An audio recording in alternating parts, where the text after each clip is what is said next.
বলছিলাম মাটি ভয়াবহ বস্তু। ইয়াউমাইযিন তুহাদ্দিসু আখবারাহা, মাটি top top top top top top top করে কথা বলবে। পুরো জীবনের সব কথা ধরে আছে আপনাকে ছবি সহ। এক আশ্চর্য অত্যাধুনিক যন্ত্র মাটি। এ তো কারো বানানো, আল্লাহর বানানো। ওইভাবে মেশিন ফিট করে দেওয়া হয়েছে, যেভাবে বসে আছেন ছবি সহ ধরে আছে। যা বলছেন ছবি সহ সব কথা ধরে আছে, কোনোটা মিটবে না, নষ্ট হবে না, কিয়ামত পর্যন্ত এটা বাতিল হবে না। ওইভাবেই কথা বলবে। মোবাইলে কথা বলছে, মুখ নাই, মাটিও কথা বলবে মুখবিহীন। অবাক হয়ে যাবেন আপনি, বুঝতে পারবেন মাটি বলবে। আল্লাহ বলছেন, আমি বলিনি। আল্লাহ বলছেন ইয়াউমাইযিন তুহাদ্দিসু আখবারাহা, মাটির উপরে যা কিছু ঘটছে সেই জায়গা top top top top top করে কথা বলবে আপনার বিরুদ্ধে, পক্ষে আর কি। তারপরে আল্লাহ তাআলা বলছেন বিচারের মাঠে আমি মানুষকে আরেকটা ভাবে প্রমাণ করব অপরাধী। আল ইয়াউমা নাখতিমু আলা আফওয়াহিহিম, আমি সব মুখকে সিলাই করে দেব। হাত কথা বলবে আর পা বলবে, পা কথা বলবে আর হাত বলবে পা তুমি ঠিক বলেছো। তাহলে হাত বিরুদ্ধে, পা বিরুদ্ধে, মুখমণ্ডল সিলাই করা থাকবে, চামড়া বিরুদ্ধে, জিহ্বা বিরুদ্ধে, কঠিন ব্যাপার, জটিল ব্যাপার। এইভাবে আল্লাহ আপনাকে বিচারের মাঠে অপমান প্রমাণ করবেন। সম্মানিত দিনী ভাই বোন, কবর যত কঠিন, কিয়ামত তার চেয়ে অনেক অনেক অনেক বেশি কঠিন। যখনই মানুষকে কবরে রাখা হয়, ফায়াতিয়ানে মালাকানে, দুইজন ফেরেশতা চলে আসেন। ফায়ুকিদানিহি, তাকে উঠিয়ে বসানো হয়। সে বুঝে যে আমাকে উঠিয়ে বসানো হলো, কিন্তু আসলে তাকে উঠিয়ে বসানো হয় না। আরে এটা তো স্বপ্নের মতো না, বুঝাতে পারি না মনে হয়। কবরটা কিসের মতো? স্বপ্নের মতো। তাকে উঠিয়ে বসানো হয় মানে লাশটাকে উঠিয়ে বসানো হয় না, ও বুঝে যে আমাকে উঠিয়ে বসানো হলো। আর যে দুইজন ফেরেশতা আছে, আসওয়াদানে আজরাকানে, কালো নীল, কালো নীল মানে ভয়াবহ, কালো নীল মানে ভয়াবহ, কালো নীল মানে ভয়াবহ।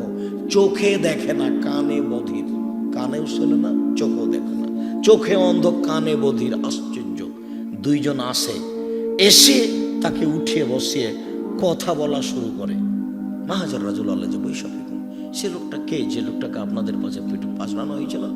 তখন বলবে না, আমি সাক্ষ্য দিচ্ছি, আমি জানি আল্লাহ মুহাম্মদ সাল্লাল্লাহু আলাইহি সাল্লাম, তিনি হচ্ছেন মুহাম্মদ সাল্লাল্লাহু আলাইহি সাল্লাম, তিনি হচ্ছেন আল্লাহর বান্দা এবং তার রাসূল। তখন তারা দুইজন বলবেন না, কাতকুল্লা তাকুল্লা হাজা, না আল্লাহ তাকুল্লা হাজা, হ্যাঁ আমরা জানি যে তুমি এ কথাই বলবে, হ্যাঁ আমরা জানি যে তুমি এ কথাই বলবে। তারপরে বলবে নাম কানাম তিলা আরশে, ঘুমিয়ে যাও বাসরতের ঘুমানোর মতো। না না না না না না, আমি বাড়ি ফিরে যাব, আমার এই ভালো অবস্থাটা বাড়িতে বলে দেব। আরে না, তুমি ঘুমিয়ে যাও। নাম কানামতিল আরশে, বাসর রাতের ঘুমানোর মতো ঘুমিয়ে যাও। লাইকা জহিল্লাহ বাহানিহি, যাকে কেউ জাগায় না অতীব প্রিয় মানুষ ছাড়া। বাসর রাতের ঘুমানোর মতো ঘুমিয়ে যাও, যাকে কেউ জাগায় না নিজের কাছের মানুষ ছাড়া, অতীব প্রিয় মানুষ ছাড়া কেউ জাগায় না, এভাবে তুমি ঘুমিয়ে যাও। সম্মানিত উপস্থিত বৈঠকের দিনী মুসলিম ভাই বোন, কবরের শাস্তি, কবরে থাকার সময়সীমা হলো ভালো মানুষের জন্য বাসর রাতের থাকার সময়সীমা যতটুকু। বাসর রাতের কতটুকু সময় হতে পারে? বিভিন্ন অনুষ্ঠানের কথাবার্তা এই সেই হতে হতে রাত্রি 10টা-12টা হয়ে গেছে। তারপরে আপনি বাসর রাতের ঘরে ঢুকলেন, দেখলেন আপনার স্ত্রীকে সাজানো আছে। স্ত্রীকে সাজাতে হবে, এ কথাই ঠিক। ওই ঘরে মিষ্টি থাকবে, এ কথাই ঠিক। ওই ঘরে কিছু দুধ পানি থাকবে, এ কথাই ঠিক। কনেকে সাজাতে হবে, এ কথাই ঠিক। যা কিছু আছে বিউটি পার্লারে সব কিছু দিয়ে সাজাতে হবে, এ কথাই ঠিক। আয়েশা রাদিয়াল্লাহু তাআলা আনহা বলেন যে আনসারী মহিলারা আমাকে সাজালেন, আমি বুঝতে পারলাম না ব্যাপারটা কি, তারা আমাকে এভাবে সাজাচ্ছে কেন, তবে কি দিয়ে সাজানো হয়েছে তিনি তা বলেননি। আসমা বিনতে ইয়াজিদ বলছেন কাইয়ান্তু আয়েশা তাহলে রাসূলুল্লাহ সাল্লাল্লাহু আলাইহি সাল্লাম, আয়েশাকে আমি সুন্দরী করে সাজালাম রাসূল সাল্লাল্লাহু আলাইহি সাল্লামের জন্য। রাসূল সাল্লাল্লাহু আলাইহি সাল্লামের কাছে নিয়ে যাওয়া হবে আয়েশাকে, সেই জন্য আমরা সুন্দরী করে সাজালাম। আয়েশা বলছেন যে আমি ঘরে বসে আছি, আল্লাহর নবী ঘরে ঢুকলেন, ঘরে কেউ নেই। আমি বুঝতে পারলাম না ব্যাপারটা কি। আমার বিবাহ হয়েছে 6 বছর বয়সে, এই কথা আমি জানি। তবে আজকে আমার 9 বছর বয়স, আজকে আমার বাসর রাত। বিবাহের 3 বছর পরে সকাল 8টা-9টার সময় বাসর রাত, মানে আমার স্বামীর সাথে সাক্ষাৎ। আমি তো আল্লাহ রসুলকে আমাদের বাড়িতে সকাল সন্ধ্যা আসতে দেখেছি। হঠাৎ একদিন দুপুরে এসেছিলেন তিনি কিন্তু দুপুরে আসতেন না। দেখতাম যে সকালে বাড়িতে আমাদের, বিকেলে বাড়িতে আমাদের। মুহাম্মদ সাল্লাল্লাহু আলাইহি সাল্লাম একবার সকালে আসেন, একবার বিকেলে আসেন, একবার সকালে আসেন, একবার বিকেলে আসেন। একদিন ঠিক দুপুরের সময় বাড়িতে ঢোকে বলছেন, আবু বকর জি, মেয়ে দুটাকে এদেরকে সরতে বলেন। বলছে এরা আপনার পরিবার, এরা যাবে না। আপনি কি বলছেন বলেন। মানে বাপ যেমন বেটি তেমন, কোনো সমস্যা নেই, মানে গোপন কথা ওদের সামনে বলা হবে না। বুঝতে পারেননি কথা? গোপন কথা তাদের সামনে বলা হবে না। তখন আবু বকর সিদ্দিক বলছেন জি না, বলেন, কোনো সমস্যা নেই, আমিও যা, আমার বেটিও তা, বাপ বেটি একই। তার মানে কি কথার 19-20 হবে না। কথা আপনার যতই গোপন হোক না কেন, সে কথা প্রকাশ হবে না।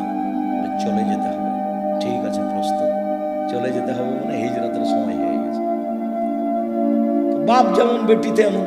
তো 9 বছর বয়স, 9 বছর বয়সে বুঝতে পারছেন না ব্যাপারটা কি। তো বাসর ঘরে নিয়ে যাওয়া হয়েছে তাকে। আল্লাহ রসুল ভিতরে ঢুকলেন।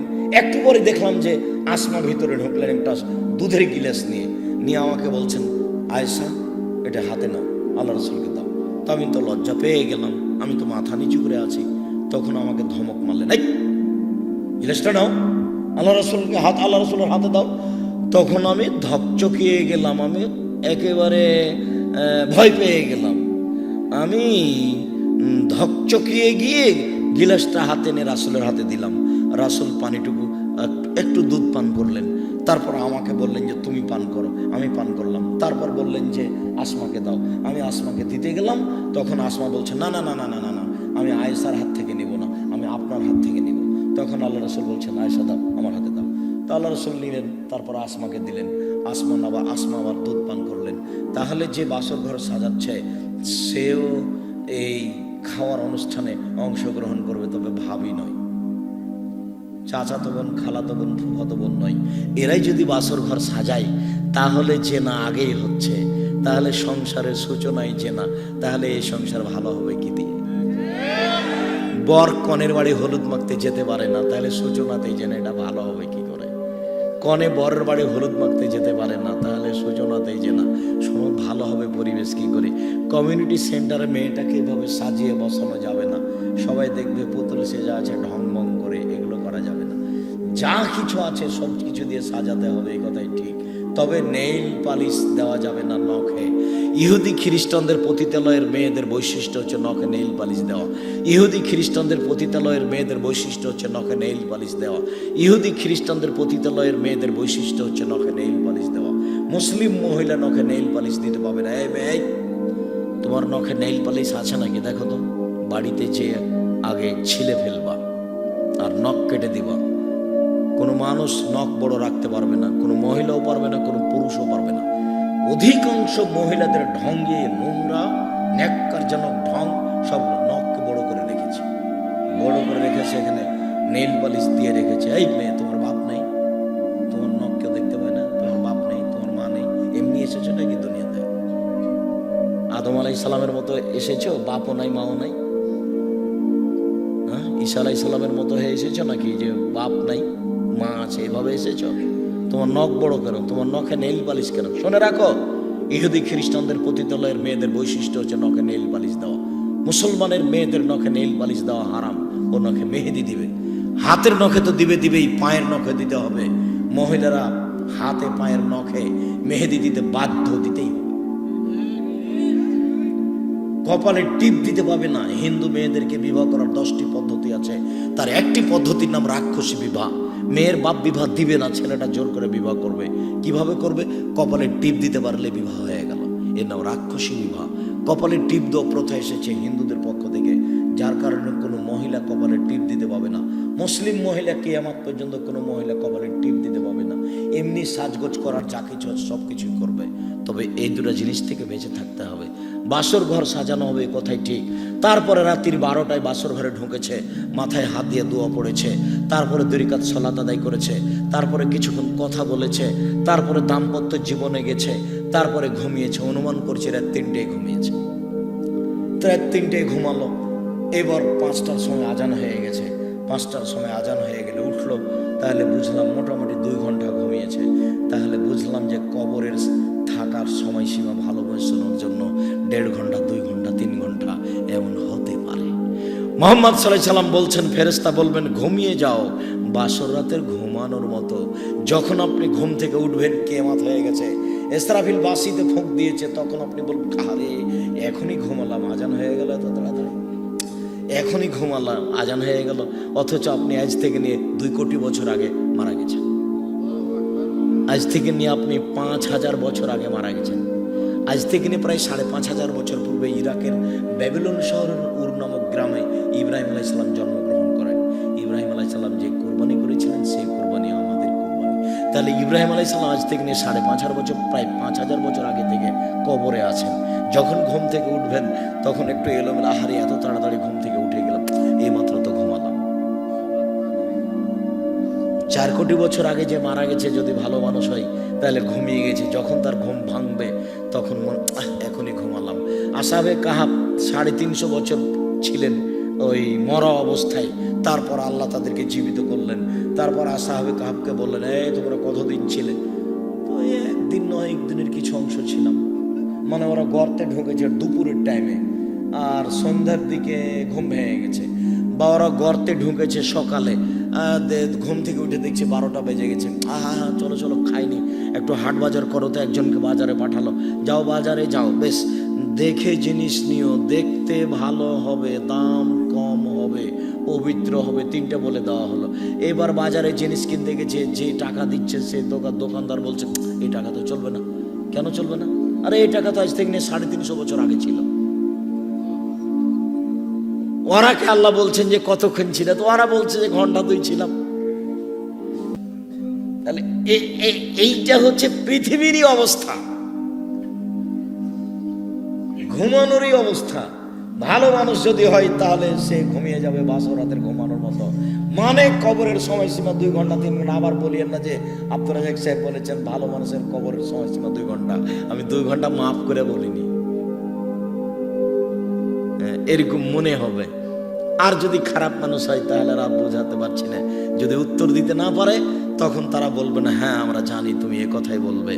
এ বলার সাথে সাথে জমিনকে বলবেন, জমিন ইলতাইমি আলাইহে, একে চেপে ধরো। ফাতালতে মা আলাইহে, তখন জমিন তাকে চেপে ধরবে। একতালে ফাজলাও, ডান দিকের হাড় বাম দিকের হাড়ের ভিতরে ঢুকে কটকট করে ঢুকে চাপা লেগে যাবে। এ কথা মুহাম্মদ সাল্লাল্লাহু আলাইহি সাল্লাম বলেন। এভাবে হতেই থাকবে বিচারের দিন পর্যন্ত, যতদিন পর্যন্ত বিচার না হচ্ছে। উত্তর যদি ঠিক মতো না দিতে পারে তখন ফেরেশতা পিটাবে, সে বাপরি মারে করে চিৎকার করবে। এখান থেকে নিয়ে 50,000 কোটি কিলোমিটার দূরে যে বস্তু আছে সেও শুনতে পাবে তার চিৎকার। এই কবরে ও চিল্লাচ্ছে আর শুনতে পাবে 5,000 কোটি কিলোমিটার দূর থেকে। আপনাকে বোঝাতে অক্ষম সে কত জোরে চিল্লাচ্ছে, কিন্তু যে মারছে সে বুঝতে পারে না, তার চোখ নাই। যে মারছে সে শুনতে পায় না, তার কানও নাই। তার জন্য ন্যস্ত করা হয়েছে বধির ও বোবাকে, তার জন্য ন্যস্ত করা হয়েছে অন্ধ ও বধিরকে। কানেও শোনে না, চোখে দেখো না, আর সে কোনোদিন খায়নি, খাবেও না। তার নাম ফেরেশতা। তার মানে তার শরীরে কোনো অলসতা নেই। প্রথম বাড়ি যত জোরে মারবে, কিয়ামতের পূর্ব মুহূর্তে শেষ বাড়িটা তত জোরেই মারবে। একজন পুলিশকে যদি বলা হয় যে অন্যায় করেছে 100 লাঠি মারেন, তাহলে পুলিশ প্রথম লাঠি যত জোরে মেরেছে শেষ লাঠি তত জোরে মারতে পারবে না। কেননা ও মানুষ, ও খায়, পেশাব পায়খানা করে, তার শরীরে ক্লান্তি আছে। যিনি মারেন কবরে তার শরীরে ক্লান্তি নাই, খায় না, ও পান করে না, তার বউ নাই, তার চোখে দেখে না, তার পেশাব নাই, তার পায়খানা নাই, সে কানে শোনে না। এরকম মানুষদের এরকম শয়ে দিয়ে, প্রাণী দিয়ে, ফেরেশতা দিয়ে তাকে কবরে শাস্তি দেওয়া হবে। আমি আপনাকে কি দিয়ে বুঝাই? তারপরে আপনার সামনে চলে আসবে আপনার কর্মটা। ছি ছি ছি ছি ছি ছি ছি ছি, এত ঘৃণিত কর্ম কেন? এর রূপ চেহারা কে? এত কেন খারাপ চেহারা? কে তুমি? তুমি কেন আমার সামনে এসেছো? খুব বিকট চেহারায় আসবে, দেখতেও খারাপ। আমাকে চিনতে পারছো না? আমি তোমার কর্ম। তুমি যে পাপ করেছিলে, দিন রাত জেনা করছিলে, প্রেমের গল্প করছিলে, সুদ ঘুষ খাচ্ছিলে, সেটা আমি। আপনার সামনে এসে উপস্থিত হবে আপনার কর্ম ঘৃণিত চেহারায়। আর যদি আপনার কর্ম ভালো হয় তাহলে ভালো চেহারা আপনার সামনে এসে উপস্থিত হবে। সম্মানিত দিনী ভাই বোন, কবর যত কঠিন, কিয়ামত তার চেয়ে অনেক অনেক অনেক বেশি কঠিন। কিয়ামত যত কঠিন, জাহান্নাম তার চেয়ে অনেক অনেক অনেক বেশি কঠিন। কিয়ামতের মাঠে মানুষের পরনে কাপড় থাকবে না, উঠেই উলঙ্গ অবস্থায় দৌড়াতে থাকবে, তার বিবেক থাকবে না। যেসব মহিলার পেটে বাচ্চা থাকবে, কখন পেট থেকে বাচ্চা পড়ে গেছে ও বুঝতে পারবে না।